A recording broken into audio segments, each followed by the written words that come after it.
manipulators in C++, which is nothing but to alter the way output is displayed on the screen. So, manipulators are operators for formatting the output according to the user's choice.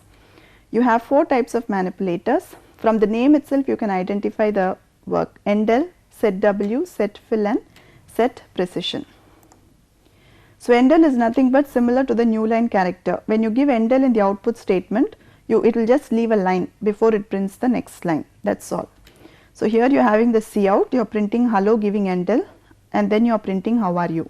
So, this is how the output is printed. Wherever you give endl, there it will leave one line and print the output.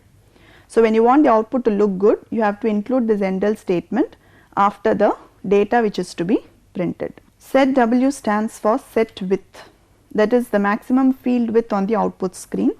The syntax for that is setw, and within brackets you have to give how much of width you have to set. It is usually an integer. It causes the data that follows it to be displayed in a field so many characters wide. So, an example for that is cout. You give first the width of the field, then you give the output name, and then you give endl. So, endl will leave a line, and the set width will set 10 spaces and it will print NAME in that space. So, here also the output will look nice and spacious. Now, NAME requires only 4 spaces, but you have assigned 10 spaces for NAME. So, it will leave 6 spaces after the word before it prints the next one. Now, setfill is nothing but for filling the space with extra information. Like when you have lot of space between words, you can decorate it using some special symbols. So, if the value does not fill the entire field, some character can be used in the setfill manipulator. So, here the syntax is setfill and what symbol you want to use, the same syntax cout setw, then whatever symbol you want to use, and then the data. Now, here if you see, this setfill will be applicable only to the first data, that is 57. 57 requires only 2 spaces, but you are assigning 10 as the width. So, the rest of the spaces is occupied by that special symbol star. So, these are just for manipulation of the output.